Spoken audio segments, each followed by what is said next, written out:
Stories میں جو کہانی میں آپ کے لیے لے کر آئی ہوں اس کا عنوان ہے اور وہ پاگل ہو گئی۔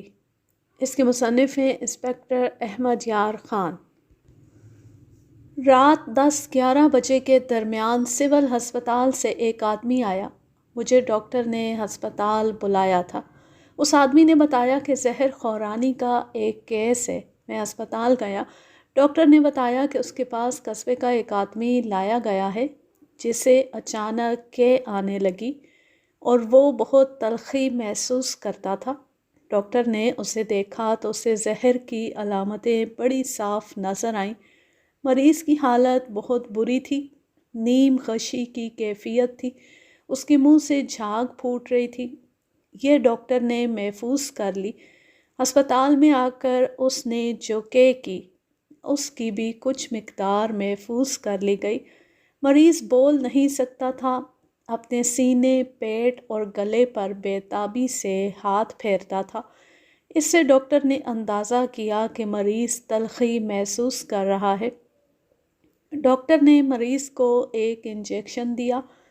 وہ نزعی بیان لینا چاہتا تھا۔ ڈاکٹر اس سے پوچھتا رہا کہ اس نے کیا کھایا ہے، کسی نے کچھ کھلایا ہے، وغیرہ وغیرہ۔ مریض سرگوشی میں صرف یہ کہہ سکا بیوی نے دودھ پلایا تھا۔ اس کے بعد وہ خاموش ہو گیا۔ ڈاکٹر نے ایک اور انجیکشن دیا، منہ میں دوائیاں ٹپکائیں جو حلق سے نیچے نہ جا سکی۔ مریض مر گیا۔ مریض کے لواحقین جو اسے ہسپتال لائے تھے باہر بیٹھے تھے۔ مریض نے کہا تھا کہ بیوی نے دودھ پلایا تھا۔ ڈاکٹر نے مجھے بتایا، مریض مر گیا تو میں باہر نکلا۔ اس کے لواحقین سے میں نے پوچھا کہ مریض کی بیوی کہاں ہے؟ ایک جوان لڑکی بولی، میں ان کی بیوی ہوں۔ یہ تو مجھے یقین ہو ہی چکا تھا کہ مریض کو زہر دیا گیا ہے۔ یہ لوگ اسے ہیضے کا مریض سمجھ کر چارپائی پر اٹھا لائے تھے، لیکن جب اس نوجوان لڑکی نے بتایا کہ وہ مریض کی بیوی ہے تو میرا ماتھا ٹھنکا۔ مریض کی عمر 50 سال سے کچھ اوپر تھی۔ میں اس لڑکی کو مرنے والے کی بیٹی سمجھے ہوئے تھا۔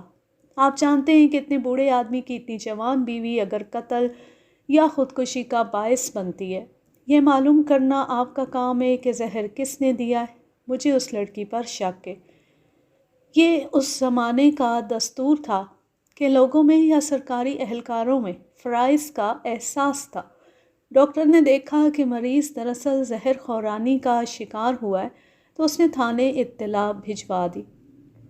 اس طرح اس نے اپنے کام میں اضافہ کر لیا تھا۔ اسے لاش کا پوسٹ مارٹم کرنا تھا، کچھ اشیاء ماہرین کے پاس بھجوانی تھی، پھر اسے گواہ کی حیثیت سے عدالت میں پیش ہونا تھا۔ اس کے لیے سہل راستہ یہ تھا کہ مریض کی لاش اس کے لواحقین کے حوالے کر کے فارغ ہو جاتا، لیکن اس نے انصاف کا تقاضا پورا کیا۔ اس کے ساتھ میرے بڑے اچھے تعلقات تھے۔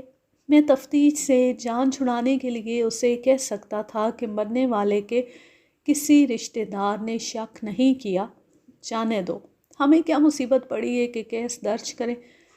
لیکن ہم دونوں نے کچھ اور سوچا ہی نہیں۔ میں اسی وقت تفتیش کے لیے تیار ہو گیا۔ میں نے ڈاکٹر سے کہا کہ مرنے والے کے لواحقین کو ابھی نہ بتایا جائے کہ مریض مر گیا ہے۔ میں نے باہر جا کر دیکھا، 2 جوان لڑکیاں تھیں، ہم عمر معلوم ہوتی تھیں۔ میرے پوچھنے پر مجھے بتایا گیا کہ یہ متوفی یا مقتول کی بیوی ہے اور یہ اس کی بیٹی ہے۔ ان کے ساتھ متوفی کے 2 بیٹے تھے، ایک بہن سے بڑا اور دوسرا اس سے چھوٹا۔ چھوٹے کی عمر 18 سال کے لگ بھگ ہوگی۔ میں متوفی کی بیوی کو اندر لے گیا۔ اس کی گھبراہٹ قدرتی تھی۔ میرے ساتھ کوئی کانسٹیبل نہیں تھا۔ میں نے اسپتال کے کمپاؤنڈر سے کہا کہ وہ باہر جا کر مرنے والے کے لواحقین پر نظر رکھے، اگر ان میں سے کوئی یہاں سے جائے تو اسے پتہ چلے بغیر مجھے بتائے۔ اپنے خاوند کو دودھ تم نے پلایا تھا؟ ہاں جی۔ کیا بات ہے؟ آپ کیوں پوچھ رہے ہیں؟ کوئی خاص بات نہیں، مریض کی حالت ذرا خراب ہے، دودھ شاید صاف نہیں تھا، اس میں کوئی زہریلا کیڑا گر پڑا ہوگا۔ اللہ کرم کرے گا، مریض ٹھیک ہو جائے گا۔ اسے یہ تکلیف اچانک اٹھی تھی یا پہلے بھی کوئی شکایت تھی؟ پہلے تو انہیں کوئی تکلیف نہیں تھی، پھر وہ سوچ میں پڑ گئی۔ ایک آدھ منٹ بعد بولی، 3-4 دنوں سے کہہ رہے تھے کہ سر بوجھل رہتا ہے اور معدے میں چبھن سی ہوتی ہے۔ پرسوں شام انہوں نے مجھے بتایا تھا کہ چارپائی سے اٹھے تو انہیں چکر آ گئے۔ آج تکلیف کیسے اٹھی؟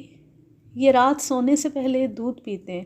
آج رات میں نے انہیں دودھ دیا تو کوئی آدھے گھنٹے بعد انہوں نے پیٹ پر ہاتھ رکھ کر کہا کہ معدے میں بڑی زور کا درد ہونے لگا ہے۔ پھر انہوں نے سینے پر ہاتھ پھیرا اور کہنے لگے کہ جلن ہوتی ہے۔ جلن بڑھ گئی، پھر یہ تڑپنے لگے، اُبکائیاں آنے لگیں۔ صرف ایک بار کے ہوئی، ہم فوراً انہیں ہسپتال لے آئے۔ دوسری بار ہسپتال میں کے ہوئی۔ گھر میں کچھ دودھ بچا ہوگا جس میں سے تم نے اسے ڈال کر دیا تھا۔ دودھ میں نے نہیں ڈالا تھا، ان کی بیٹی باورچی خانے سے گلاس میں ڈال کر لائی تھی۔ دیگچی میں دودھ ضرور بچا ہوگا۔ وہ گھبراہٹ کے عالم میں بولی، آپ یہ باتیں کیوں پوچھ رہے ہیں؟ کیا دودھ میں کچھ گڑبڑ تھی؟ ان کی حالت سنبھلی ہے یا نہیں؟ سنبھل جائے گی، شاید دودھ میں کچھ گڑبڑ تھی۔ مجھے یہ بتاؤ کہ ہر رات اسے کون دودھ گلاس میں ڈال کر دیتا تھا؟ ان کی بیٹی۔ باورچی خانہ اسی کے ہاتھ میں ہے، دودھ وہی دیگچی سے گلاس میں ڈالتی ہے اور اپنے ہاتھوں انہیں گلاس دیتی ہے۔ آج تم نے اس کی بیٹی کے ہاتھ سے گلاس لے لیا اور اپنے ہاتھوں اسے دودھ پلایا۔ تم نے اپنے خاوند کے سامنے کمرے میں بیٹی کے ہاتھ سے گلاس لے کر خاوند کو دیا تھا؟ نہیں، میں ان کے کمرے سے نکلی تو ان کی بیٹی برآمدے میں گلاس ہاتھ میں اٹھائے آ رہی تھی۔ میں نے اس کے ہاتھ سے گلاس لے لیا اور کمرے میں لے گئی۔ بیٹی وہیں سے واپس چلی گئی؟ یہ نہیں کہا کہ وہ خود اپنے باپ کو دودھ دے گی؟ نہیں، اس نے اپنے منہ سے کچھ نہیں کہا تھا۔ گلاس والا ہاتھ ایک طرف کر لیا تھا، یعنی وہ تمہیں گلاس نہیں دینا چاہتی تھی۔ اس کا یہی مطلب ہو سکتا ہے۔ تم نے اس سے پہلے بھی کبھی اس کے ہاتھ سے آج کی طرح گلاس لیا اور اپنے خاوند کو دیا تھا، یا کبھی خود دیگچی سے دودھ ڈال کر خاوند کو دیا تھا؟ کبھی نہیں۔ آج تم نے اس کے ہاتھ سے گلاس کیوں لیا؟ اس کے ہونٹ ہلے لیکن اس نے زبان سے کچھ بھی نہ کہا۔ وہ گھبرائی ہوئی تو پہلے تھی، لیکن میرے اس سوال سے اس کی گھبراہٹ اور بڑھ گئی۔ وہ کوئی جواب نہ دے سکی۔ میں نے اپنا سوال دہرایا تو اس نے ہکلاتے ہوئے کہا، کوئی خاص وجہ نہیں تھی۔ اس کی گھبراہٹ اور ہکلانے سے میں شک میں پڑ گیا۔ اس کا یہ جواب میرے لیے بہت اہم تھا کہ اس سے پہلے اس نے خاوند کو اپنے ہاتھوں سے کبھی دودھ نہیں دیا تھا۔ تم کمرے سے دودھ لینے نکلی تھی؟ نہیں، میں ویسے ہی نکلی تھی۔ اس شخص کے ساتھ تمہاری شادی کب ہوئی ہے؟ 6 مہینے سے اوپر ہو گئے ہیں۔ مجھے صرف ایک بات سمجھا دو، 6 مہینے تم نے اپنے خاوند کو اپنے ہاتھوں دودھ نہیں پلایا تھا۔ آج رات تمہیں کیا خیال آ گیا کہ تم نے اس کی بیٹی کے ہاتھ سے دودھ لیا اور اپنے خاوند کو دیا؟ آپ مجھے یہ نہیں بتائیں گے کہ آپ مجھ سے یہ باتیں کیوں پوچھ رہے ہیں؟ اسے ہچکی سی آئی جو شاید گھبراہٹ میں اکثر آیا کرتی ہے۔ میں تمہیں بہت کچھ بتاؤں گا۔ تمہارا فائدہ اس میں ہے کہ میں جو کچھ پوچھتا ہوں وہ مجھے صحیح صحیح بتا دو۔ ظاہر ہے کہ اس بوڑھے کے ساتھ تمہاری شادی زبردستی ہوئی ہے۔ اگر تمہارے دل میں اس کے خلاف نفرت نہیں تو تم اسے پسند بھی نہیں کرتی ہوگی۔ اس کے ساتھ 6 مہینے کیسے گزرے؟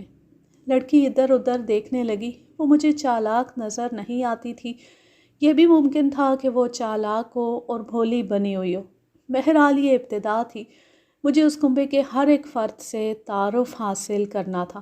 اگر یہ زہر خورانی کی ہی واردات تھی تو مجرم گھر میں ہی تھا۔ اگر دودھ درمیان میں نہ آ جاتا تو کہا جا سکتا تھا کہ زہر گھر سے باہر دیا گیا۔ لڑکی نے میرے سوال کا کوئی جواب نہ دیا۔ میں نے اسے ایک بار پھر کہا، تم خاوند کے ساتھ خوش نہیں ہو؟ 3-4 بار پوچھنے کے بعد اس نے کہا، قسمت میں یہی کچھ لکھا تھا۔ اگر یہ مر جائے تو تمہیں افسوس تو نہیں ہوگا؟ اس نے میرے منہ کی طرف دیکھا۔ میں نے کہا، تمہاری قسمت اسی طرح بدل سکتی ہے کہ یہ مر جائے۔ زندگی اور موت اللہ کے اختیار میں ہے، اس نے مایوسی کے لہجے میں کہا اور اس کی آہ نکل گئی۔ اس نے ایک بار پھر پوچھا کہ میں اس کے ساتھ اس طرح کی باتیں کیوں کر رہا ہوں؟ میں نے اسے گول سا جواب دیا، جب اس کی حالت بگڑنے لگی تھی تو کس نے کہا تھا کہ اسے ہسپتال لے چلتے؟ اس کا چھوٹا بیٹا گھر تھا، میں نے اسے بتایا۔ وہ ہمارے کمرے میں آیا، اپنے باپ کو دیکھا اور اوپر چلا گیا۔ اوپر کی منزل میں اس کا بڑا بھائی اپنی بیوی کے ساتھ رہتا ہے۔ وہ نیچے آیا، باپ کو دیکھ کر اس نے چھوٹے بھائی سے کہا کہ ڈاکٹر کو گھر بلاؤ۔ چھوٹے بھائی نے کہا کہ ہسپتال چلتے ہیں۔ اس نے محلے کے 2 لڑکے بلائے اور دونوں بھائیوں اور لڑکوں نے چارپائی اٹھائی اور ہسپتال لے آئے۔ تم نے کوئی مشورہ نہیں دیا تھا کہ ڈاکٹر کو گھر بلاؤ یا ہسپتال لے چلو؟ ان کے دونوں بیٹے آ گئے تو میں نے کچھ بھی نہ کہا۔ ڈاکٹر نے مجھے اندر بلایا اور کہا کہ وہ اسی وقت پوسٹ مارٹم کرنا چاہتا ہے۔ اس نے مجھے کہا کہ میں اس کی رپورٹ پر FIR اور دیگر کاغذات تیار کر لوں۔ میں نے مقتول کی بیوی، اس کی بیٹی اور دونوں بیٹوں کو ساتھ لیا اور تھانے کو چل پڑا۔ مقتول کے بیٹوں نے کئی بار مجھ سے پوچھا کہ میں انہیں کہاں لیے جا رہا ہوں۔ میں انہیں ٹالتا رہا اور ہم تھانے پہنچ گئے۔ محرر ہیڈ کانسٹیبل سے کہا کہ وہ کاغذی کارروائی پوری کرے۔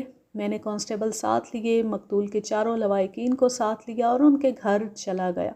ان سے کہا کہ ایک طرف کھڑے ہو جائیں اور کسی چیز کو ہاتھ نہ لگائیں۔ میں سب سے پہلے مقتول کے کمرے میں گیا۔ دودھ کا گلاس تپائی پر رکھا تھا، اس میں 3-4 قطرے دودھ پڑا تھا۔ میں نے محلے سے 2 مشیروں کا انتظام کر کے دودھ کا گلاس قبضے میں لیا۔ باورچی خانے میں سے دودھ کی دیگچی اٹھائی، اس میں تقریباً 3 پاؤ دودھ تھا، یہ بھی قبضے میں لی اور میں تھانے چلا گیا۔ ان 4 کو ساتھ لے گیا۔ یہ مسلمان گھرانہ تھا۔ ان کی 2 جوان لڑکیوں کو بھی میں ساتھ لیے پھر رہا تھا، لیکن میری ڈیوٹی ایسی تھی کہ میں ان کی کوئی مدد نہیں کر سکتا تھا۔ بڑھاپے میں جوان لڑکی کے ساتھ شادی کرنے والا تو اس دنیا سے اٹھ گیا تھا۔ اگر مجرم اس کی جوان بیوی تھی تو اس کی جوان بیٹی بے گناہ پولیس کے چکر میں آ گئی تھی۔ بڑے بھائی کو اپنے دفتر میں بٹھا کر میں نے اسے بتایا کہ اس کا باپ مر چکا ہے اور ڈاکٹر نے بتایا کہ اسے زہر دیا گیا ہے۔ بڑے بھائی کا رد عمل یہ تھا کہ پھٹی پھٹی نظروں سے مجھے دیکھنے لگا، یک لخت اٹھا اور دروازے میں جا کر آواز دی، بشیرے، او بشیرے ادھر آ۔ میں اسے روک نہ سکا۔ اس کا چھوٹا بھائی آ گیا۔ بڑے بھائی نے اسے کہا، ابا جان مر گئے ہیں، یہ کہتے ہیں انہیں زہر دیا گیا ہے۔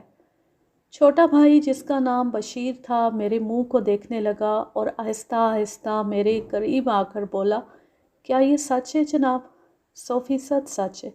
اس نے اپنے بڑے بھائی کی طرف دیکھا، اس کے بھائی کے آنسو بہہ رہے تھے۔ بشیر نے اسے کہا، کیوں بھائی؟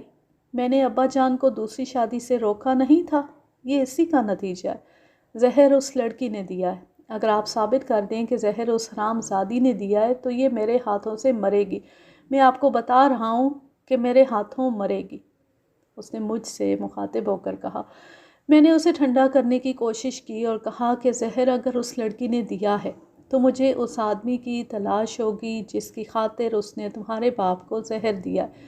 یہ اکیلی ایسی جرات نہیں کر سکتی۔ میں تم سے جو پوچھوں وہ مجھے صحیح صحیح بتا دو اور جو کچھ تم دونوں جانتے ہو وہ بھی بتا دو۔ میں نے انہیں یہ بھی کہا کہ اپنی بہن اور سوتیلی ماں کو پتہ نہ چلنے دیں کہ تمہارا باپ مر گیا ہے۔ میں نے چھوٹے بھائی کو اپنے پاس بٹھایا اور بڑے کو باہر بھیج دیا۔ بے شک پہلا شک بیوی پر ہی تھا، لیکن اسی مجرم تسلیم کر لینا عقل مندی نہیں تھی۔ میرا دھیان فوراً اس طرف آیا کہ اس گھر میں 2 جوان آدمی ہیں۔ بشیر کی عمر 18-19 سال تھی اور اس کا بڑا بھائی 30 سال سے کچھ کم تھا، اور ان کی سوتیلی ماں جوان تھی، اس میں دلکشی بھی تھی۔ قارئین کے لیے یہ پہلو شاید ناقابل یقین ہو، لیکن پولیس کی نظروں میں یہ روزمرہ کا معمول ہے کہ بوڑھے باپ کی جوان بیوی کو جوان بیٹا لے اڑا یا باپ کو ہی صاف کر دیا۔ بڑا بھائی شادی شدہ تھا، لیکن شادی اچھے چال چلن کا سرٹیفکیٹ نہیں ہوتی۔ ایک پہلو اور بھی تھا، بوڑھے کے قتل کے باعث جائیداد بھی ہو سکتی تھی۔ اس کے حصے دار یہ 2 بھائی تھے۔ بوڑھوں کی جوان بیویاں عموماً یہ سوچا کرتی ہیں کہ اس بوڑھے نے زندگی تو اجیرن بنا دی ہے، اس کی جائیداد پر قبضہ کرو۔ اس واردات میں بھی جائیداد کا دخل ہو سکتا تھا۔ یہ ممکن تھا کہ دوسری بیوی نے بوڑھے سے جائیداد لکھوا لی ہو اور اس کے بیٹوں میں سے کسی نے بوڑھے کو زہر دے دیا۔ یہ میرے ذہن میں تھا کہ مقتول کو دودھ دوسری بیوی نے دیا، لیکن مجھے یہ معلوم کرنا تھا کہ اس میں زہر کس نے ڈالا اور دودھ کا گلاس بوڑھے تک پہنچتے پہنچتے کن مراحل سے گزرا ہے۔ کیا دیگچی میں زہر ملایا گیا تھا یا صرف گلاس میں؟ مقتول کی بیٹی کے متعلق میں نے سوچا کہ آیا وہ زہر دے سکتی ہے؟ اگر دے سکتی ہے تو وجہ کیا ہوگی؟ مجھے جواب نفی میں مل رہا تھا۔ بیٹی اگر زہر پلاتی تو سوتیلی ماں کو پلاتی۔ یہ قدرتی امر ہے کہ بیٹیاں باپوں کے لیے جان دے سکتی ہیں، جان لیا نہیں کرتی۔ تاہم اس گھر میں بیٹی بھی ایک اہم فرد تھی۔ مجھے اپنے مخبروں سے ان سب کے متعلق معلومات لینی تھیں جو دوسرے دن مل سکتی تھی۔ میرے سامنے مقتول کا چھوٹا بیٹا بیٹھا تھا۔ کچھ باتیں اس نے خود بتائیں اور باقی میرے سوالوں اور جرح سے سامنے آئیں۔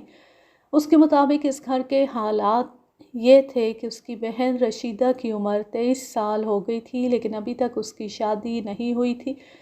رشتوں کی کمی نہیں تھی، لیکن لڑکی کوئی بھی رشتہ قبول نہیں کرتی تھی۔ بشیر نے اس کی وجہ یہ بتائی کہ اس کی ماں 7-8 سال ہوئے مر گئی تھی۔ رشیدہ کو اپنے باپ کا اتنا زیادہ خیال تھا کہ اس نے بھائیوں سے اور باپ سے کہہ دیا کہ وہ عمر باپ کی خدمت میں گزار دے گی، شادی نہیں کرے گی۔ باپ نے اسے بہت مجبور کیا۔ اس کے جواب میں وہ رو کر چپ ہو جاتی تھی۔ اس نے یہاں تک کیا کہ باپ نے کسی لڑکے کو پسند کر کے رشتہ منظور کر لیا تو لڑکی نے کسی عورت کی زبانی لڑکے والوں کو پیغام بھجوا دیا کہ میرا رشتہ لوگے تو پچھتاؤ گے، میں شادی نہیں کروں گی۔ لڑکی نے اپنے رویے سے اپنے آپ کو بدنام کر لیا۔ باپ کو اس کے ساتھ اتنا ہی پیار تھا جتنا اس کے ساتھ بیٹی کو تھا، اس لیے وہ بیٹی پر اپنا حکم نہیں چلاتا تھا۔ اس کے بجائے وہ بیٹی کی منتیں کیا کرتا تھا کہ وہ شادی کر لے۔ وہ اپنی بیٹی کی نیت کو سمجھتا تھا۔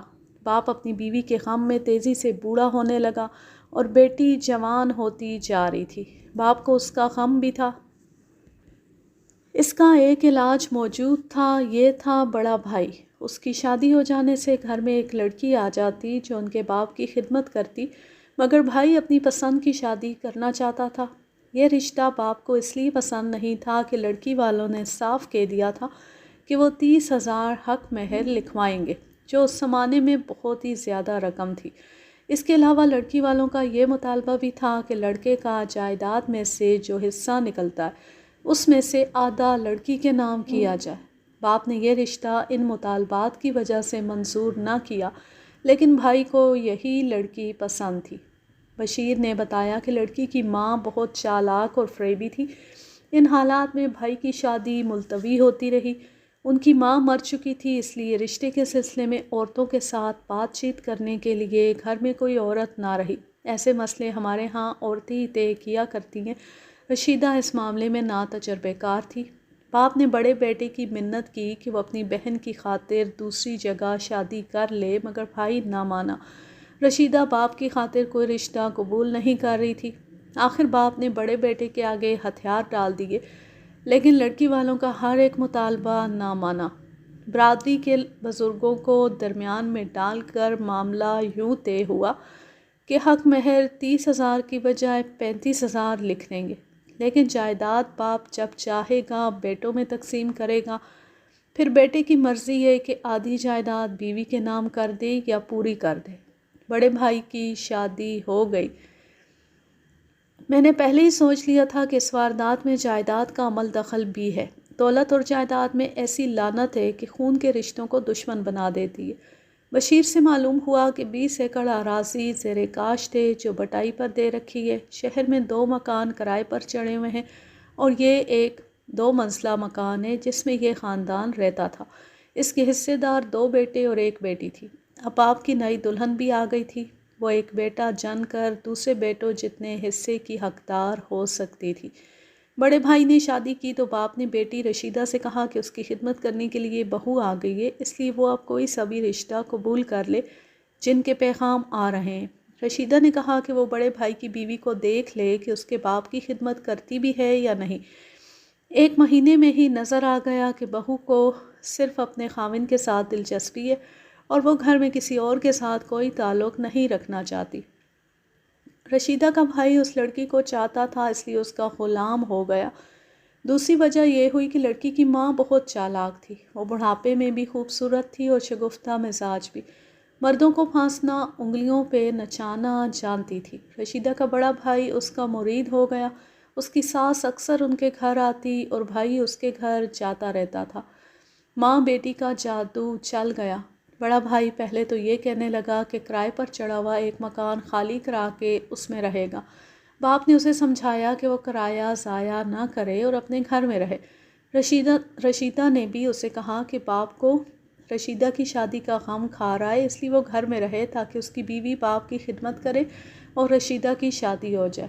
مگر بھائی کے دماغ پر بیوی اور ساس نے قبضہ کر رکھا تھا۔ وہ اپنی بیوی کے ساتھ اوپر کی منزل میں منتقل ہو گیا اور اس نے ہانڈی روٹی بھی الگ کر لی۔ کرتے کرتے باپ، بہن اور چھوٹے بھائی کے ساتھ اس کا تعلق محلے داروں کی طرح رسمی سا رہ گیا۔ کبھی سامنے آ گیا تو رسمی طور پر سلام دعا ہو گئی۔ رشیدہ کا مسئلہ جوں کا توں رہا، بلکہ اب اس کا مسئلہ اس وجہ سے پیچیدہ ہو گیا کہ اس کی بھابھی چالاک لڑکی تھی۔ اس کی طرف سے خطرہ تھا کہ اس کے باپ کی خدمت کرنے کی بجائے اسے پریشان کرے گی، لہٰذا اب رشیدہ اپنے باپ کی محافظ بھی بن گئی۔ بشیر نے بتایا کہ رشیدہ نے کبھی بھی ایسے افسوس کا اظہار نہیں کیا کہ اس کی شادی نہیں ہو رہی۔ باپ کے ساتھ والہانہ پیار کرتی تھی، رات کو اپنے ہاتھوں اسے دودھ پلاتی تھی۔ دوپہر کو باپ کمرے میں سویا ہوا ہو تو رشیدہ برآمدے میں پہرا دینے لگتی تھی کہ کوئی کمرے کے قریب نہ آئے اور اونچی آواز میں بات نہ کرے۔ باپ گھر سے نکلتا تو رشیدہ دروازے تک اس کے ساتھ جاتی اور دروازے میں کھڑی اسے جاتے دیکھتی رہتی تھی۔ باپ گلی کے موڑ پر نسوں سے اوجھل ہو جاتا تو رشیدہ دروازے سے ہٹتی نہیں تھی۔ مجھے بڑے بھائی کی بیوی کا خیال آیا، اسے میں نے نہیں دیکھا تھا۔ بشیر سے پوچھا تو اس نے بتایا کہ وہ اپنے گھر گئی ہوئی ہے اور اس کی زچگی کا وقت قریب آ گیا۔ میں یہ بھی سوچنے لگا کہ جب رشیدہ کو پتہ چلے گا کہ اس کے باپ کو زہر دے کر مار دیا گیا ہے تو اس کی کیا حالت ہوگی۔ بے ہوش تو وہ ضرور ہوگی۔ رشیدہ کے متعلق سب کو یقین ہو گیا کہ وہ شادی نہیں کرے گی۔ صرف گھر والوں کو نہیں، ساری برادری کو یقین ہو گیا تھا کہ اس لڑکی کا رشتہ لینا ناممکن ہے۔ باپ نے ایک روز اپنے دونوں بیٹوں کو بٹھا کر کہا کہ جوان لڑکی کا گھر بیٹھے رہنا بے عزتی کا باعث ہے۔ ہاں بیٹی اپنی مرضی اور اپنی ضد سے ہی بیٹھی رہے، اس کا حل ہر قیمت پر نکالنا تھا۔ بڑے بھائی نے کہا کہ اس کی شادی زبردستی کر دی جائے، پھر یہ خاوند کے ساتھ کھل مل جائے گی۔ باپ نے یہ تجویز نہ مانی۔ اس نے کہا کہ اگر زبردستی کرنی ہوتی تو بہت عرصہ پہلے میں کر چکا ہوتا۔ جس پاگل پن سے بیٹی نے اس کے ساتھ پیار اور ایثار کیا تھا، اس کے جواب میں وہ زبردستی کر کے گناہگار نہیں ہونا چاہتا تھا۔ باپ اور بشیر نے بڑے بھائی سے کہا کہ اس کی بیوی اس گھر کو اپنا گھر سمجھتی تو رشیدہ کی زندگی سنور جاتی۔ بھائی نے اس بات پر کوئی توجہ نہ دی، وہ اپنی بیوی کے خلاف کوئی بات برداشت نہیں کرتا تھا۔ باپ نے کہا تمہاری ماں کے مرنے کے بعد میں سوچ بھی نہیں سکتا تھا کہ دوسری شادی کر لو، اب تو شادی کی عمر بھی گزر گئی ہے، لیکن گھر میں جب تک کوئی عورت نہیں آئے گی رشیدہ کی شادی نہیں ہوگی۔ مجھے یہی ایک راستہ نظر آتا ہے کہ میں کسی ایسی غریب سی بیوہ کے ساتھ شادی کر لوں جو پوری دلچسپی سے گھر سنبھال لے اور میرا خیال رکھے تاکہ رشیدہ بے فکر ہو جائے۔ بیٹوں نے باپ کی اس تجویز کو پسند نہ کیا۔ باپ نے کہا پھر ایک اور طریقہ ہے، میں خودکشی کر لوں گا۔ بیٹی میرے لیے اپنی جوانی قربان کر رہی ہے، میں اس کے لیے اپنی جان قربان کر دوں گا۔ مجھے اب زندہ رہ کر کیا کرنا ہے؟ خودکشی کا سن کر میں چونکا۔ یہ واردات خودکشی کی بھی ہو سکتی تھی، اس سے پہلے یہ شک میرے ذہن میں نہیں آیا تھا۔ میں نے بشیر سے بہت کچھ پوچھا لیکن اس سے مجھے کوئی تسلی بخش جواب نہ ملا۔ اسے معلوم نہیں تھا کہ اس کے باپ کو کس وقت اور کس نے دودھ دیا تھا۔ یہ بھی ہو سکتا تھا کہ باپ نے دودھ پینے سے پہلے اس وقت کچھ کھا لیا ہو جب اس کی بیوی کمرے سے نکل کر برآمدے میں گئی اور اس نے رشیدہ کے ہاتھ سے گلاس لیا تھا۔ بہرحال میں نے خودکشی کے امکان کو بھی ذہن میں رکھ لیا، مگر مجھے یہ خیال بھی آیا کہ اسے خودکشی کرنی ہوتی تو شادی نہ کرتا۔ بشیر کے بیان کے مطابق اس کے سامنے دو راستے تھے، شادی یا خودکشی۔ میرے اس خیال کو ایک اور خیال نے رد کر دیا کہ بڑھاپے میں اپنی بیٹی کی عمر کی لڑکی کے ساتھ شادی کر کے اس کے لیے خودکشی ضروری ہو گئی ہوگی۔ اسے اپنی غلطی اور اپنے بڑھاپے کا احساس شادی کر کے ہوا ہوگا۔ یہ بھی ہوا ہوگا کہ اس کی بیوی نے اس کی یہ توقع پوری نہیں کی ہوگی کہ وہ اس کا اتنا ہی خیال رکھے جتنا رشیدہ رکھتی تھی۔ اس نے کہا تھا کہ کسی غریب بیوہ کے ساتھ شادی کرے گا، پھر اس نے جوان اور کنواری لڑکی کے ساتھ شادی کیوں کر لی؟ کیونکہ ہمارے ابا کی جائیداد تھی اور جائیداد کی خاطر لڑکی دینے والے موجود تھے۔ ہم نہیں چاہتے تھے کہ ابا دوسری شادی کریں، لیکن رشیدہ کی خاطر انہیں یہ فیصلہ کرنا پڑا۔ انہوں نے مناسب رشتے کی تلاش شروع کی تو اس لڑکی کے والدین نے لڑکی پیش کر دی۔ ابا کسی بیوہ کے ساتھ شادی کرنا چاہتے تھے۔ ہمیں اس وقت پتہ چلا جب سب کچھ طے ہو چکا تھا۔ ہم دونوں بھائیوں نے ابا کو منع کیا تھا، رشیدہ نے بھی انہیں روکا تھا، مگر ابا کا دماغ ایسا چلا کہ انہوں نے اس لڑکی کے ساتھ شادی کر لی۔ رشیدہ نے شادی پھر بھی نہ کی کیونکہ سوتیلی ماں پر اسے بھروسہ نہیں تھا۔ رشیدہ شاید اپنے باپ کو کسی اور کے حوالے نہیں کرنا چاہتی تھی۔ باپ کے ساتھ بھی وہی ہوا جو رشیدہ کے بڑے بھائی کے ساتھ ہوا تھا۔ بیوی نے رشیدہ کے باپ پر قبضہ کر لیا۔ اس کی ماں بھی آ جاتی تھی، مگر یہ لڑکی بوڑھے کے آرام اور خوراک وغیرہ کا خیال نہیں رکھتی تھی۔ جب جی میں آتا اپنے گھر چلی جاتی، یہاں ہوتی تو یہ کوشش کرتی کہ رشیدہ باپ کے پاس زیادہ دیر نہ بیٹھے۔ ایک مہینے بعد باپ کی صحت گرنے لگی اور وہ پریشان سا بھی نظر آنے لگا۔ بڑا بھائی لاتعلق رہتا تھا۔ اس نے کبھی دیکھا بھی نہیں تھا کہ گھر والے کس حال میں ہیں۔ اوپر والی منزل میں بشیر کی بھابھی اس کوشش میں تھی کہ اس کا خاوند جائیداد تقسیم کرائے، اور نیچے سوتیلی ماں اور اس کی ماں بوڑھے کی رگوں کو اپنے ہاتھ میں لے کر جائیداد پر قابض ہونے کے جتن کر رہی تھی۔ تمہارے بھائی کے ساتھ اور تمہارے ساتھ سوتیلی ماں کا سلوک کیسا تھا؟ وہ اوپر جاتی تھی، مجھے معلوم نہیں کہ میرے بھائی کے ساتھ وہ کیا برتاؤ کرتی تھی۔ ایک روز بھابھی کے ساتھ اس کی لڑائی ہو گئی تھی، اس کے بعد ان کی بول چال بند ہو گئی۔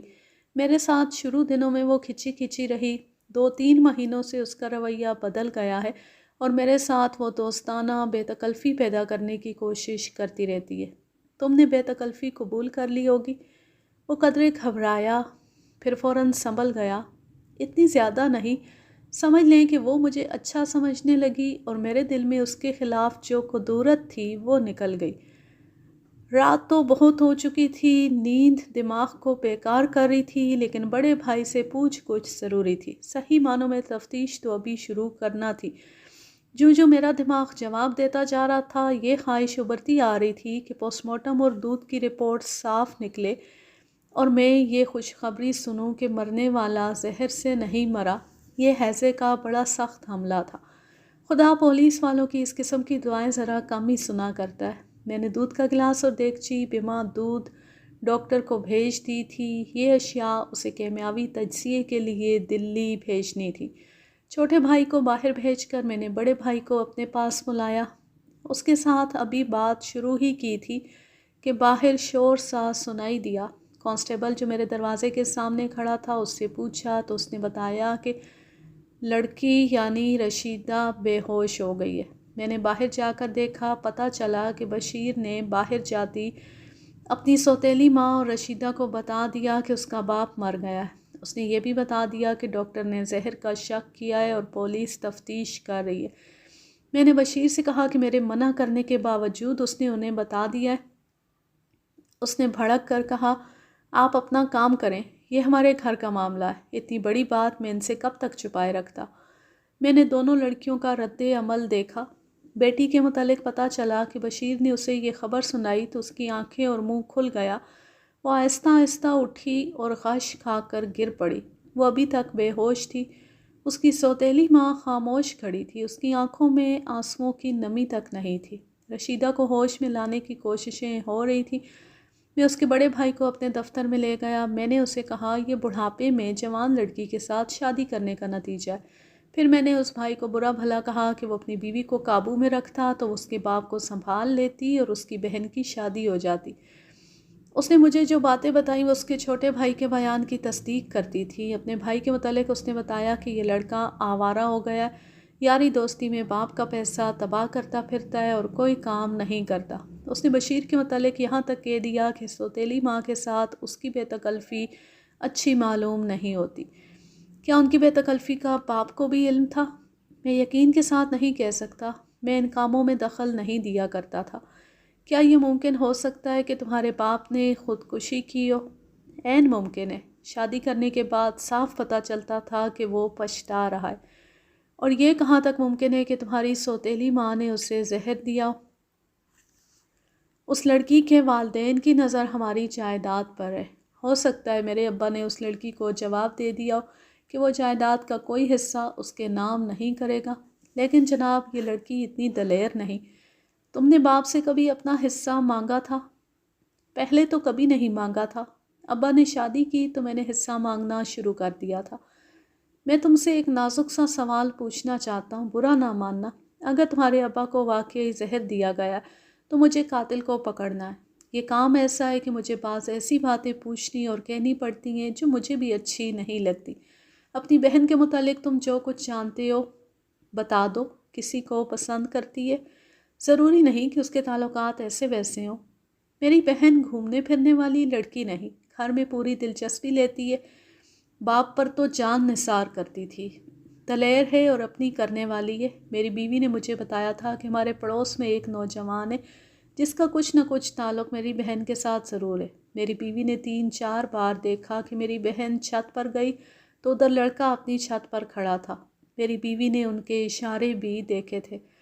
یہ آدمی کیسا ہے؟ بد اخلاق نہیں، تیز ترار لڑکا ہے۔ میں نے یہ بات کچھ سوچے بغیر کہہ ڈالی تھی۔ مجھے یقین تھا کہ بیٹی کا باپ کے قتل میں ہاتھ نہیں۔ یہ اس صورت میں ہو سکتا تھا کہ باپ اس کی شادی میں رکاوٹ ڈال رہا ہوتا۔ بعض باتیں بلا سوچے سمجھے اور غور کیے ذہن میں آ جاتی ہیں، اور ایسی باتوں میں سے بعض کام کی ہوتی ہیں۔ رشیدہ کے بھائی نے بتایا کہ پڑوس کا ایک نوجوان رشیدہ میں دلچسپی لیتا ہے، تو میرے دماغ میں کئی خیال آئے اور میں ان پر غور کرنے لگا۔ ان دونوں بھائیوں کو اپنے باپ کی لاش وصول کرنی اور کفن دفن کا بھی بندوبست کرنا تھا۔ گھر میں اور کوئی مرد نہیں تھا۔ میں نے بڑے بھائی سے کہا کہ وہ فوراً جائیداد کے کاغذات دیکھے اور انہیں اپنے قبضے میں لے لے۔ مجھے یہ شک تھا کہ اس کی سوتیلی ماں نے جائیداد کا کچھ حصہ اپنے نام کروا لیا ہوگا اور اب اس سے آزاد ہونے کا یہ طریقہ اختیار کیا کہ اسے زہر پلا دیا۔ دوسرے دن ڈاکٹر نے پوسٹ مارٹم رپورٹ دی جو پوری طرح واضح نہیں تھی۔ وہاں کے سرکاری ہسپتال میں اتنے باریک معائنے کا انتظام نہیں تھا، تاہم ڈاکٹر نے موت کا باعث زہر لکھا تھا۔ اس نے منہ سے نکلنے والی جھاگ اور کیک کی کچھ مقدار، دودھ کا گلاس اور دیگچی میں سے دودھ کی تھوڑی سی مقدار کیمیاوی تجزیے کے لیے بھیج دی تھی۔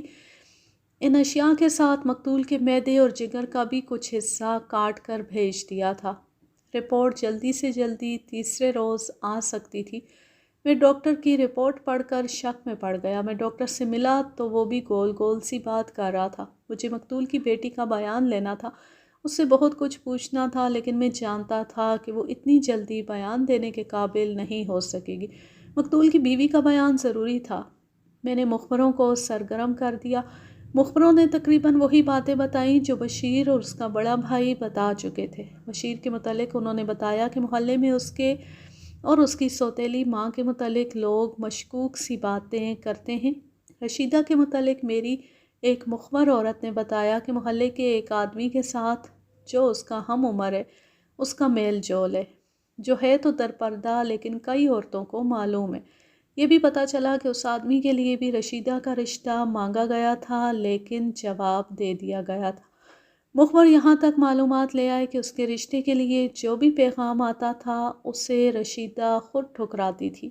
اس سے وہ بدنام ہو گئی تھی۔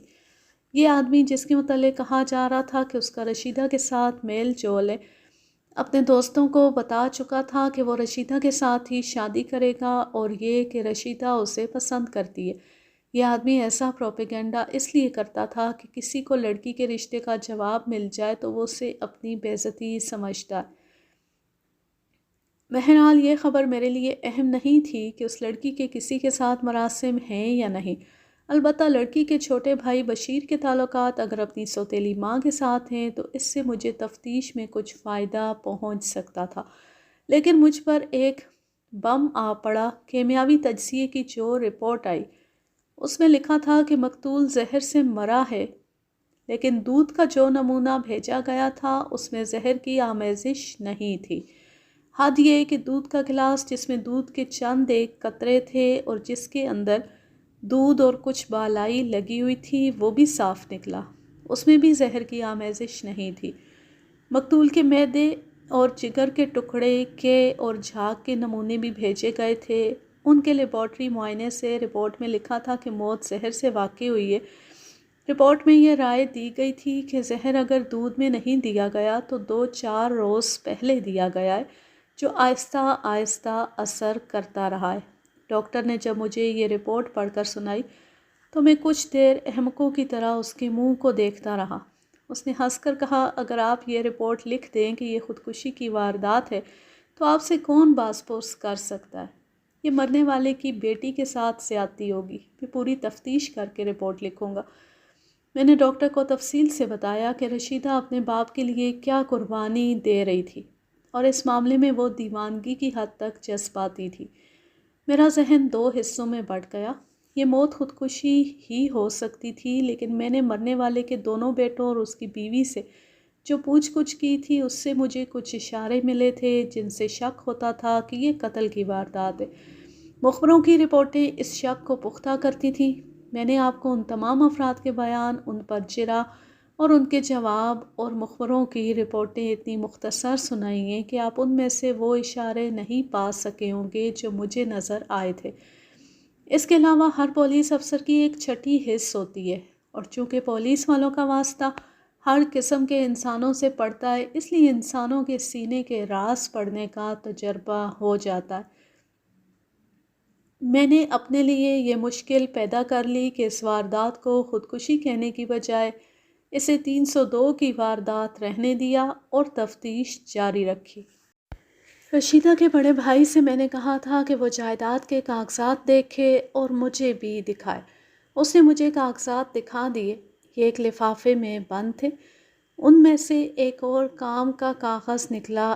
یہ مرنے والے کا وصیت نامہ تھا جو اسٹیمپ پیپر پر لکھا ہوا تھا۔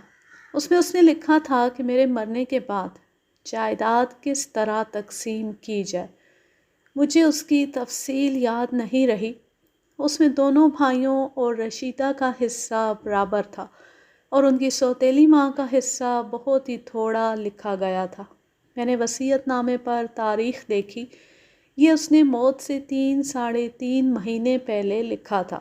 اگر یہ موت سے 2-4 روز پہلے لکھا ہوتا تو کہا جا سکتا تھا کہ مرنے والے نے یہ وصیت خودکشی سے پہلے لکھی تھی۔ کیا تم نے یہ وصیت نامہ اس سے پہلے بھی دیکھا تھا؟ نہیں۔ میں نے اپنی سوتیلی ماں کو بتائے بغیر ٹرنکوں کی تلاشی لی تو یہ بند لفافہ برآمد ہوا۔ بہت دن گزر چکے تھے۔ میں مقتول کی دوسری بیوی اور بیٹی کا بیان لینے کے لیے ان کے گھر چلا گیا۔ بیوی کو کمرے میں بٹھایا۔ اس کے چہرے پر اتنی اداسی تھی جتنی کسی بیوہ کے چہرے پر ہو سکتی ہے۔ اس تاثر میں پولیس کا ڈر اور گھبراہٹ بھی شامل تھی۔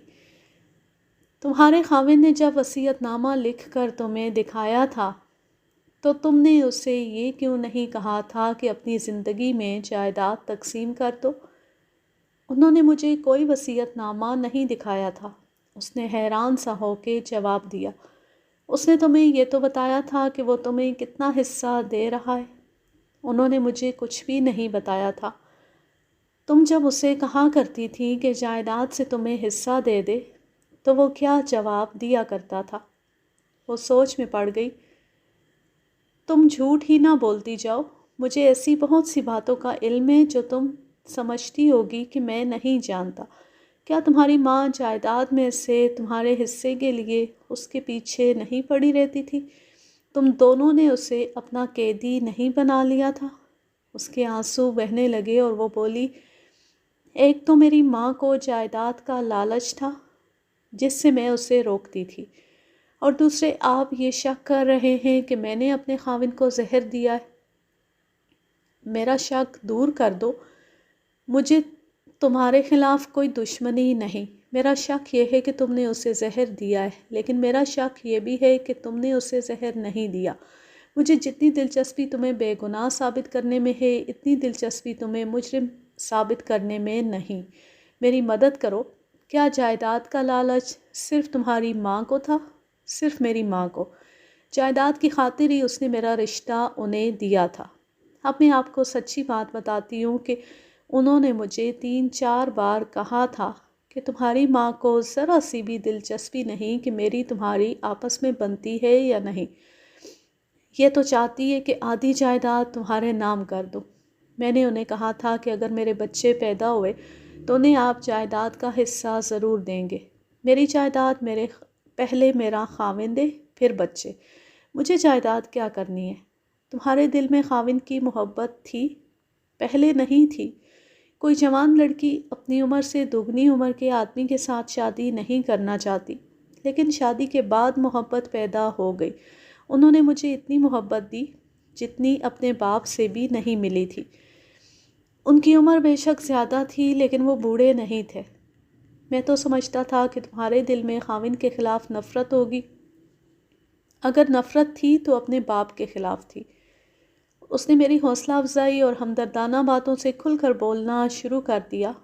اسے اگر میرے ساتھ پیار ہوتا تو میرا رشتہ یہاں نہ دیتا۔ وہ میری ماں کی باتوں میں آ گیا اور اپنے دل میں جائیداد کی محبت پیدا کر لی اور اس کے عوض میرا رشتہ جوان اولاد کے باپ کو دے دیا۔ میں بہت روئی تھی لیکن خاوند نے میرے دل پر قبضہ کر لیا۔ یہاں میں اپنے اور آج کے زمانے کا ایک فرق بیان کرنا ضروری سمجھتا ہوں۔ آج کل 50 سال کا پاکستانی 70 سال کا بوڑھا لگتا ہے اور ہمارے جوان 30 سال میں ہمارے دور کے 50 سالہ آدمی جیسے نظر آنے لگتے ہیں۔ ہمارے وقتوں میں سکون اور اطمینان تھا، مہنگائی اور ملاوٹ نہیں تھی، کردار کو بگاڑنے والے آج والے ذرائع نہیں ہوا کرتے تھے، اس لیے صحت کا معیار آج کی نسبت بہت اچھا تھا۔ 70 سال تک لوگ تندرست اور توانا رہتے تھے۔ 50 سال کو بڑھاپے کی عمر نہیں سمجھا جاتا تھا۔ اس لڑکی کا یہ کہنا کہ اس کے دل میں خاوند کی محبت پیدا ہو گئی میرے لیے کوئی عجیب بات نہیں تھی۔ اس نے یہ بھی بتایا کہ 7 ماہ بعد وہ ایک بچے کی ماں بن جائے گی۔ اس کی باتوں سے یہی ظاہر ہوتا تھا کہ اس کے دل میں خاوند کے خلاف نفرت کی بجائے محبت تھی، یا کم از کم اس کے خلاف کوئی شکایت نہیں تھی، لیکن میں یقین سے کچھ نہیں کہہ سکتا تھا۔ باتوں میں یا جذبات میں آ کر یقین کر لینے سے مجرموں کو نہیں پکڑا جا سکتا۔ میں نے اسے جرح اور سوال در سوال کے جال میں پھانسنے کی بہت کوشش کی لیکن وہ مجھے صاف نظر آئی۔ خودکشی کے امکان کو ذہن میں رکھ کر بھی میں نے اس سے بہت کچھ پوچھا۔ اس نے بتایا کہ خودکشی کی کوئی وجہ نہیں تھی۔ میں نے اس سے یہ بھی پوچھا کہ جب اس نے خاوند کو دودھ دیا تھا تو کیا وہ کمرے سے نکل گئی تھی؟ میں یہ جاننا چاہتا تھا کہ اس کی غیر حاضری میں اس کے شوہر نے کوئی زہر کھا لیا ہوگا۔ اس نے بتایا کہ وہ اس کے پاس رہی اور تھوڑی دیر بعد وہ لیٹ گیا تھا۔ اس کے بعد اسے تکلیف شروع ہوئی تھی۔ مرنے سے پہلے 3-4 دن اس کے خاوند کو معدے میں جلن اور سر کی گرانی کی شکایت رہی تھی۔ اس لڑکی نے اس کا ذکر پہلے بھی میرے ساتھ کیا تھا۔ اب میں نے اس کی تفصیل پوچھی تو معلوم ہوا کہ وہ خاصی تکلیف میں تھا اور دیسی دوائیاں جو گھر میں رکھی تھیں اور چورن وغیرہ کھاتا رہا تھا۔ موت کی رات شام کے بعد اس کی تکلیف بڑھ گئی تھی۔ اس نے کہا کہ صبح وہ ڈاکٹر کے پاس جائے گا۔ بہرحال یہ اس لڑکی کا بیان تھا جو صحیح بھی ہو سکتا تھا اور غلط بھی۔ میں جو چیز نوٹ کر رہا تھا وہ لڑکی کا انداز اور لب و لہجہ تھا۔ اس کا ذہن مجرمانہ معلوم نہیں ہوتا تھا۔ میں نے اس سے پوچھا کہ گھر میں اس کی اس تکلیف کے متعلق کس کس کو معلوم ہے۔ اس نے بتایا کہ رشیدہ کو معلوم ہے۔ بڑے بیٹے کو باپ کی اس لیے پرواہ نہیں تھی کہ وہ اپنی بیوی میں مگن رہتا تھا اور چھوٹا زیادہ تر گھر سے غائب رہتا تھا۔ اس کی کیا وجہ ہے کہ تم بشیر کو زیادہ پسند کرتی تھی؟ آوارہ لڑکا ہے، میرے ساتھ کھچا کھچا رہتا تھا۔ میں نے اس کے ساتھ اچھا سلوک شروع کر دیا۔ وہ تو میرے ساتھ بات بھی نہیں کیا کرتا تھا۔ میں نے اس سے بشیر کے ساتھ تعلقات کے متعلق دانستہ اور کچھ نہ پوچھا۔ سوال ہی پیدا نہیں ہوتا تھا کہ وہ مجھے صحیح بتا دیتی۔ یہ میں نے دوسرے ذرائع سے معلوم کرنا تھا۔ اس سے میں نے رشیدہ کے متعلق پوچھا۔ اپنے باپ کے ساتھ اسے جو پیار تھا وہ اس نے ویسے ہی بتایا جیسے دوسرے بتا چکے تھے۔ اس نے یہ بتایا کہ باپ رشیدہ کے متعلق بہت پریشان رہتا تھا۔ اس نے 2-3 بار کہا تھا کہ اپنی بیٹی کی شادی کے لیے وہ جلدی مر جانا چاہتا ہے۔ رشیدہ کے متعلق یہ کہاں تک سچ ہے کہ محلے کے کسی آدمی کے ساتھ اس کا میل جول تھا؟ بے شک رشیدہ مجھ سے ناراض رہتی ہے، لیکن میں اس کے خلاف کوئی بات نہیں کروں گی۔ میں جب بیاہی ہوئی اس گھر میں آئی تو کوئی 1 مہینہ ہم دونوں گہری سہیلیاں بنی رہیں۔ ہم تقریباً ایک ہی عمر کی ہیں۔ اس کی بھابھی بھی ہمارے ساتھ بے تکلف رہی۔ ہمارے تعلقات بعد میں بگڑے تھے، اس سے پہلے ہم ایک دوسرے سے کوئی بات نہیں چھپاتے تھے۔ رشیدہ نے اپنے باپ کی خاطر بہت سے رشتے ٹھکرائے ہیں جن کا اسے کوئی افسوس نہیں۔ اس آدمی کا بھی پیغام آیا تھا، رشیدہ نے یہ بھی قبول نہ کیا، لیکن یہ واحد رشتہ ہے جسے ٹھکرا کر رشیدہ کو بہت افسوس ہوا۔ اس نے مجھے بتایا تھا کہ وہ اسی لڑکے کے ساتھ شادی کرنا چاہتی ہے، لیکن اپنے ابا کو نہیں چھوڑے گی۔ اس نے مجھے اور بھابھی کو یہ بھی بتایا تھا کہ اس نے اس لڑکے سے کہا تھا کہ وہ اس شرط پر اس کے ساتھ شادی کرے گی کہ وہ اس کے گھر میں آ کر رہے۔ اپنے ماں باپ اور گھر بار ہوتے ہوئے کون گھر جوائی بنتا ہے؟ لڑکے نے تو رضامندی ظاہر کر دی تھی، لیکن اس نے یہ بھی کہہ دیا تھا کہ اس کے ماں باپ نہیں مانیں گے۔ رشیدہ نے ہمیں یہ بھی بتایا تھا کہ اس لڑکے نے اسے کہا تھا کہ وہ اس کی خاطر اپنی شادی کہیں اور نہیں ہونے دے گا۔ وہ رشیدہ سے کہتا رہتا تھا کہ وہ باپ کی زندگی میں شادی کر لے، لیکن رشیدہ نہیں مانتی تھی اور اس لڑکے کو چھوڑتی بھی نہیں تھی۔ ان کی ملاقاتیں اس لڑکے کے گھر میں ہوتی تھیں اور ایک اور گھر میں بھی۔ بڑے بھائی کی شادی سے پہلے ان دونوں نے یہاں تک دلیری کی کہ کبھی کبھی رات کو لڑکا کوٹھوں کے اوپر سے ہمارے کوٹھے پر آ جاتا تھا۔ یہ سلسلہ اس وقت رکا جب اس کا بڑا بھائی شادی کر کے اپنی بیوی کے ساتھ اوپر رہنے لگا۔ میں رشیدہ کو جانتی ہوں، اس کی محبت بالکل صاف اور پاک ہے۔ اگر وہ ایسی ویسی ہوتی تو باپ کی پرواہ نہ کرتی اور شادی کر لیتی۔ باپ کے متعلق وہ اتنی جذباتی تھی کہ میرے ساتھ بلا وجہ ناراض ہو گئی، جیسے میں نے اس سے اس کا باپ چھین لیا۔ اس آدمی کے والدین نے اس کی شادی کہیں اور کرنے کی کوشش کی ہوگی۔ اس کے والدین اس کے متعلق اتنا ہی پریشان رہتے ہیں جتنا رشیدہ کا باپ رشیدہ کے لیے پریشان رہتا ہے۔ اس کی ماں نے رشیدہ سے کئی بار کہا تھا کہ وہ ہاں کہہ دے اور ان کے بیٹے کی زندگی تباہ نہ کرے۔ اس نے مجھے بھی کہا تھا اور رشیدہ کی بھابھی کو بھی، لیکن رشیدہ نہیں مانی تھی۔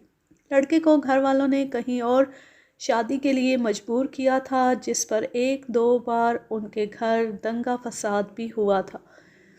اس لڑکی نے مجھے بہت کچھ بتایا، رشیدہ کی محبت کی کہانی بھی سنا دی، لیکن میری تفتیش 1 انچ اور 1 لفظ آگے نہیں بڑھی۔ یہ تو میں تسلیم کرنے کے لیے تیار نہیں تھا کہ رشیدہ نے اس آدمی کے ساتھ شادی کرنے کے لیے اپنے باپ کو زہر دے دیا۔ البتہ یہ شک ہلکے سے اشارے کی طرح میرے ذہن میں آیا کہ اس آدمی نے رشیدہ کے باپ کو راستے سے ہٹانے کے لیے اسے زہر دے دیا ہوگا۔ میں نے یہ فیصلہ کر لیا کہ اس آدمی کے ساتھ بھی ملاقات کروں گا۔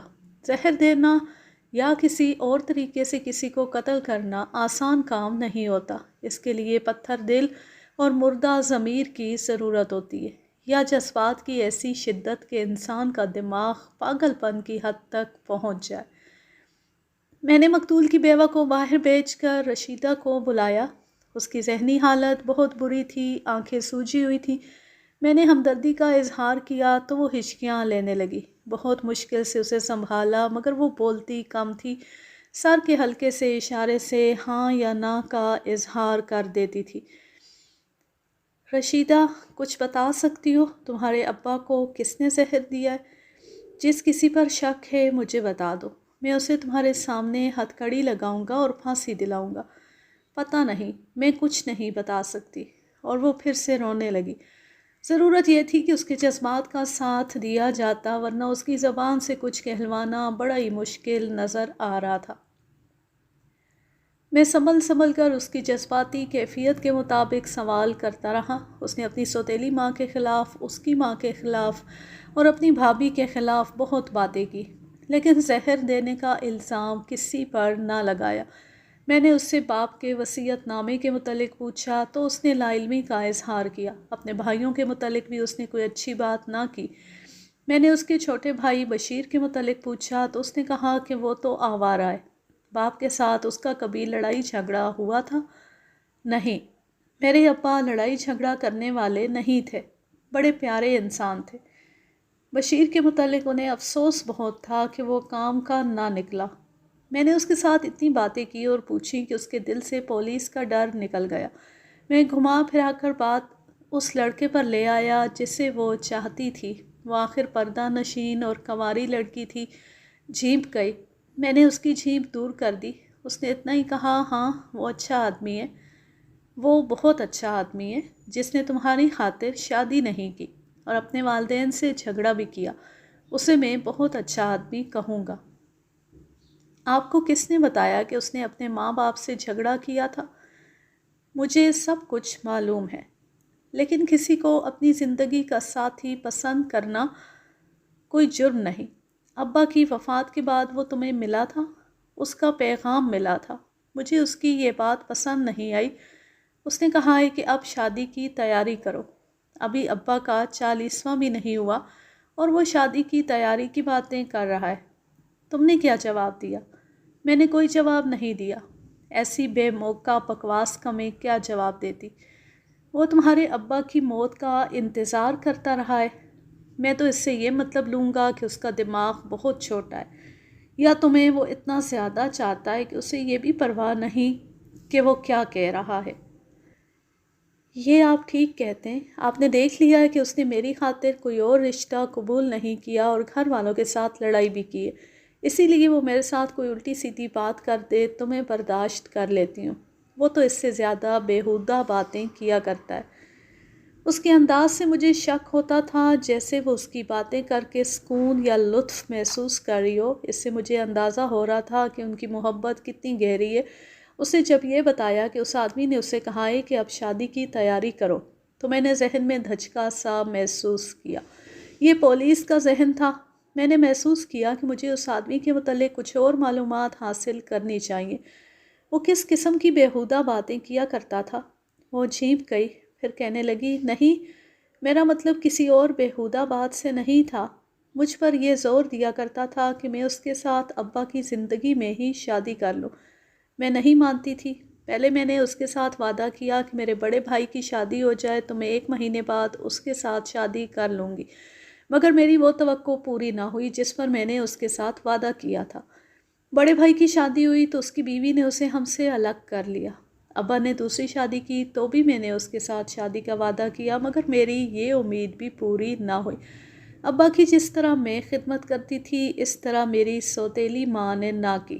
میں نے اسے پھر مایوس کر دیا اور کہا کہ میں ابا کو اپنی بھابھی اور سوتیلی ماں کے رحم و کرم پر نہیں چھوڑ سکتی۔ اس نے کہا، پھر مجھے تمہارے ابا کی موت کا انتظار کرنا پڑے گا۔ میں ہنسی بھی اور اسے برا بھلا بھی کہا۔ اس نے کہا، تمہارے ابا کی صحت اتنی اچھی ہے کہ وہ جلدی مرتے نظر نہیں آتے۔ میں اس سے روٹھ گئی اور اس نے مجھے منا لیا۔ پھر ابا نے شادی کر لی تو وہ خوش ہوا، لیکن 1.5-2 مہینوں بعد میں نے اسے پھر مایوس کیا تو اس نے غصے سے کہا، اب یہی طریقہ رہ گیا ہے کہ تمہارے باپ کے مرنے کی دعائیں کروں یا اپنے ہاتھوں اسے زہر دے دوں۔ میں اس پر برس پڑی۔ وہ پہلے ہی غصے میں تھا۔ تم بلا وجہ باپ کے لیے پاگل ہوئی جا رہی ہو۔ تم یہ بھی نہیں سوچتی کہ وہ تمہاری اس ضد سے بہت پریشان رہتا ہے اور تمہیں اپنی عزت بے عزتی کا بھی احساس نہیں۔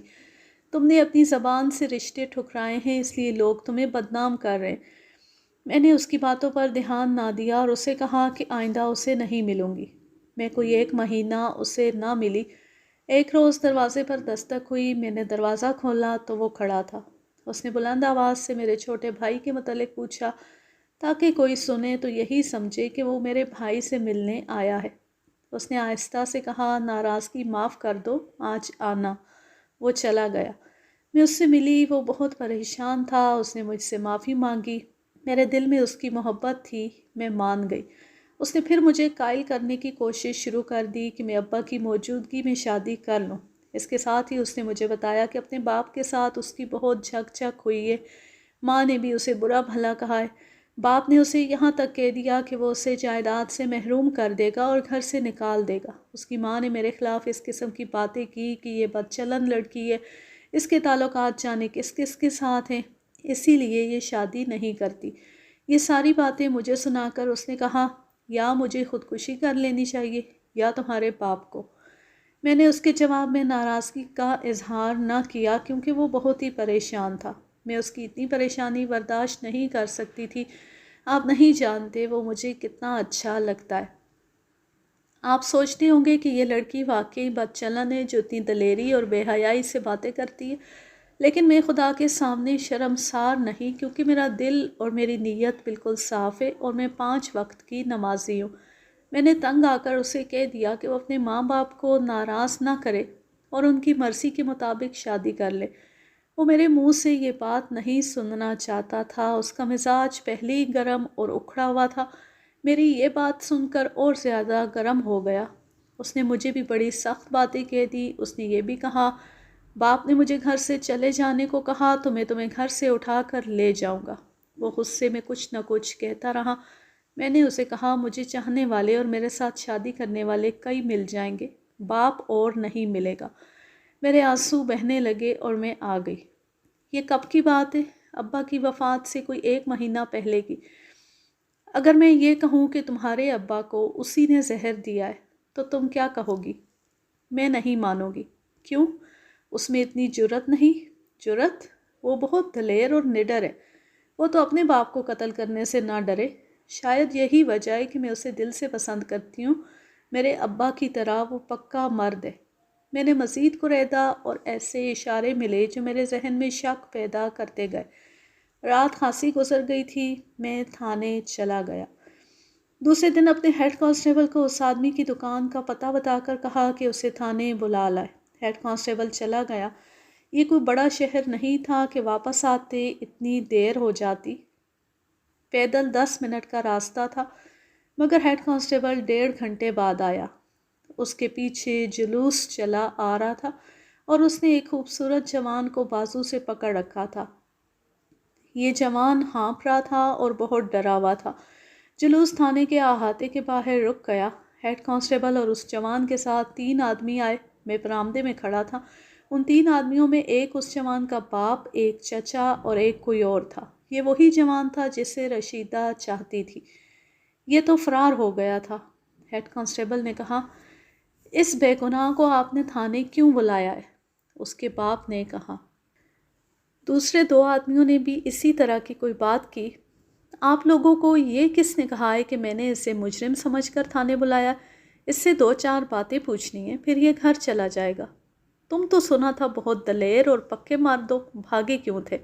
میں تمہیں پھانسی نہیں دوں گا۔ اس کے ساتھ آئے ہوئے آدمیوں سے کہا کہ وہ بے فکر ہو کر چلے جائیں، یہ ملزم نہیں ہے کہ اسے پریشان کیا جائے گا۔ بڑی مشکل سے ان تینوں کو چلتا کیا اور اس جوان کو اپنے دفتر میں بٹھایا۔ ہیڈ کانسٹیبل نے مجھے الگ کر کے بتایا کہ یہ آدمی اپنی دکان میں مل گیا۔ ان کی کپڑے کی بڑی دکان تھی، اس کا باپ بھی دکان میں موجود تھا۔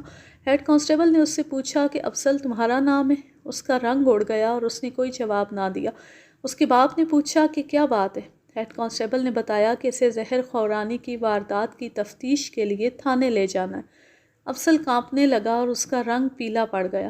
اس نے باپ کی طرف دیکھا تو باپ نے گلا کھول کر اس میں سے 10 روپے کا نوٹ نکالا اور ہیڈ کانسٹیبل کو دے کر بولا، جاؤ بھائی صاحب، کہہ دینا کہ نہیں ملا۔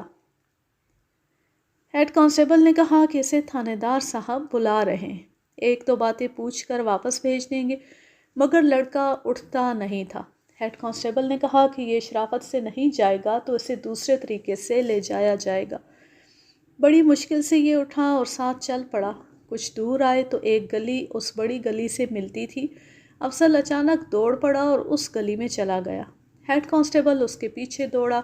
افضل ایک اور گلی میں مڑ گیا۔ ہیڈ کانسٹیبل نے دوڑتے دوڑتے پکڑو پکڑو کا شور بھی کیا۔ کئی آدمی آ گئے جن میں 2-3 افضل کے تعاقب میں دوڑے۔ وہ غائب ہو گیا۔ کسی نے بتایا کہ اس گھر میں گھس گیا ہے۔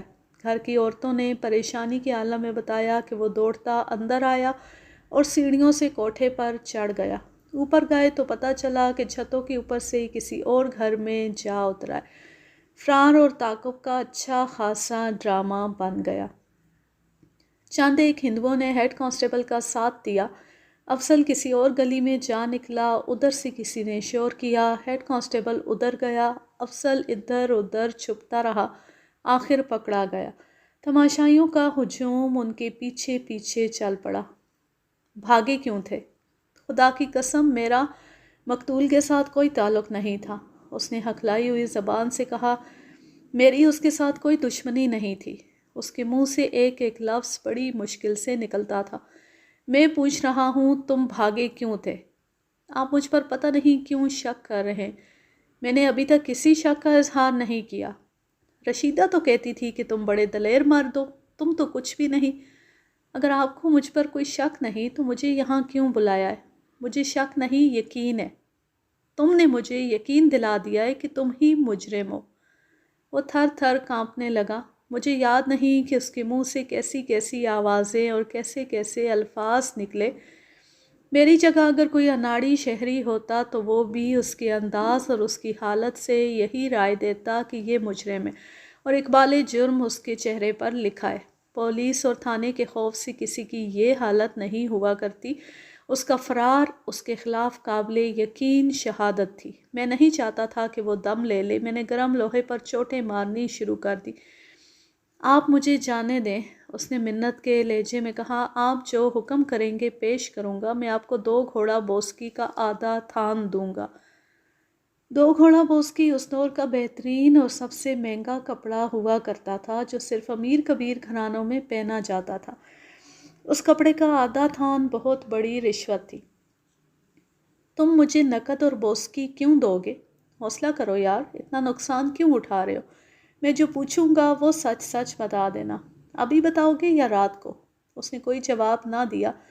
اس پر 2 گھنٹے صرف کرنے پڑے۔ میں نے اس پر کوئی تشدد نہ کیا، وہ تشدد کے بغیر ہی اذیت میں مبتلا تھا۔ اس کے اعصاب توڑنے کے لیے یہی اذیت کافی تھی کہ میں اس سے سوال پوچھ رہا تھا اور باتیں کر رہا تھا۔ میں دیکھ رہا تھا وہ بوسیدہ مکان کی طرح آہستہ آہستہ گر رہا ہے۔ وہ کوئی جاندار بات کرتا تھا تو صرف یہ کہ نقد جتنا مانگو گے اور بوسکی کا آدھا تھان دوں گا۔ آخر اس نے پورا تھان پیش کیا۔ پھر بھی تمہیں صحیح بات بتانی پڑے گی، پھر آپ مجھے چھوڑ دیں گے؟ بوسکی کا پورا تھان لے کر، اور نقد بعد میں بتاؤں گا۔ پہلے یہ بتاؤ کہ تم نے رشیدہ کے باپ کو کس طرح زہر دیا تھا؟ میں نے یہ الفاظ پہلی دفعہ کہے تھے۔ وہ اس طرح ہل گیا جس طرح رائفل سے گولی نکلتی تو رائفل کو دھکا لگتا ہے اور فائر کرنے والا ہل جاتا ہے۔ اس کا چہرہ لاش کی طرح سفید ہو گیا اور ماتھے پر پسینہ آ گیا۔ وہ موسم پسینے والا نہیں تھا۔ اگر رشیدہ کے ساتھ شادی کرنا چاہتے ہو تو مجھے سچی بات بتا دو، میں تمہیں بچا لوں گا۔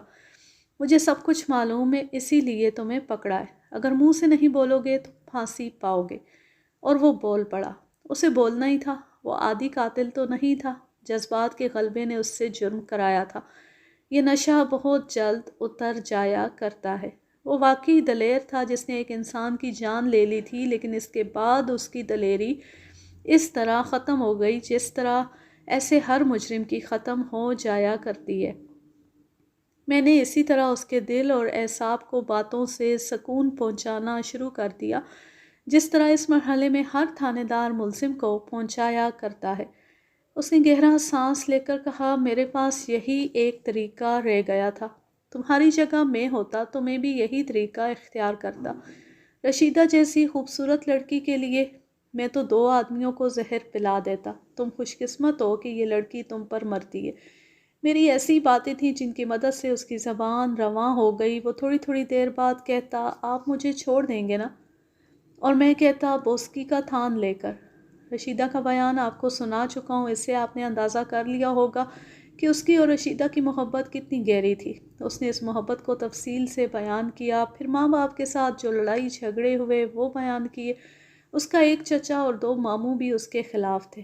ان سب نے مل کر طے کیا کہ اس کی شادی برادری کے ایک گھرانے میں زبردستی کر دی جائے، اور اگر وہ گڑبڑ کرے تو اسے جائیداد سے محروم کر کے گھر سے نکال دیا جائے۔ اس نے اپنے بیان میں کہا کہ ان سب نے مل کر اس کا دماغ خراب کر دیا تھا، اور باقی جو کسر رہ گئی تھی وہ اس کی ماں نے اس طرح پوری کی کہ رشیدہ کو بدچلن اور بدمعاش کہا۔ گھر میں جو عورت آتی اسے وہ کہتی کہ رشیدہ بدچلن ہے اور اس کے بیٹے سے پیسے کھا رہی ہے۔ ادھر رشیدہ پتھر بنی ہوئی تھی۔ افضل اسے کہتا کہ تم بدنام ہو رہی ہو، باپ کی فکر کرو اور مجھ سے شادی کر لو، مگر وہ نہیں مانتی تھی۔ ان حالات اور جذبات کے بھگولے میں آ کر افضل پر وہ مخصوص پاگل پن سوار ہو گیا جو اپنی یا کسی دوسرے کی جان لیے بغیر نہیں ٹلا کرتا۔ اس کا نتیجہ خودکشی ہوتا ہے یا قتل، یا دونوں۔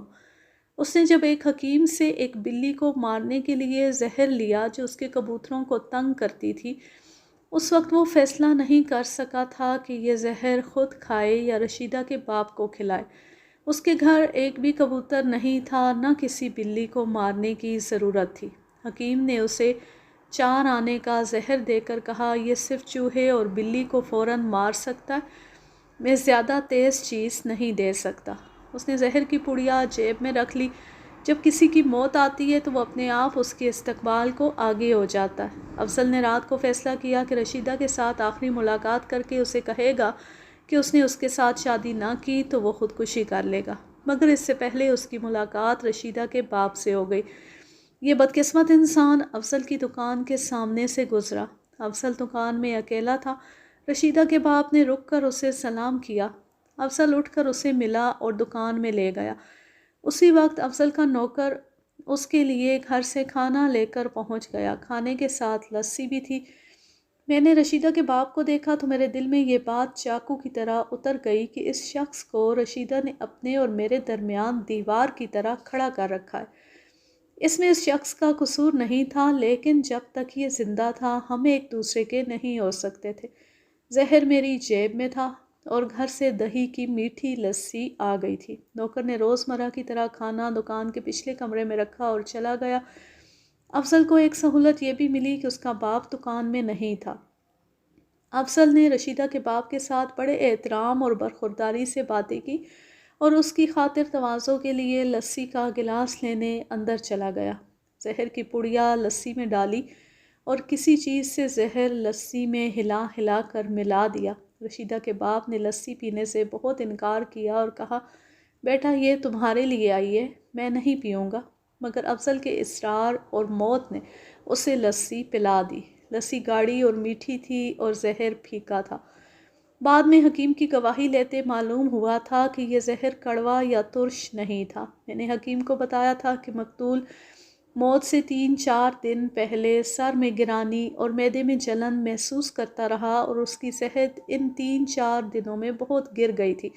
حکیم نے بتایا کہ یہ اس زہر کے اثرات تھے اور ملزم نے جتنی مقدار میں زہر دیا تھا اس سے 3-4 دن بعد ہی موت واقع ہونی چاہیے تھی۔ مقتول نے کچھ بھی محسوس نہ کیا۔ تھوڑی دیر بعد وہ چلا گیا۔ افضل نے یہ دن بڑی اذیت ناک بے چینی میں گزارا۔ اسے پچھتاوا بھی ہوتا اور جب وہ دیکھتا کہ رشیدہ کا باپ مرا نہیں تو اسے خوشی ہوتی، پھر اسے افسوس بھی ہوتا کہ وہ مرا نہیں، اور جب اسے اطلاع ملی کہ وہ مر گیا ہے تو اسے بہت خوشی ہوئی۔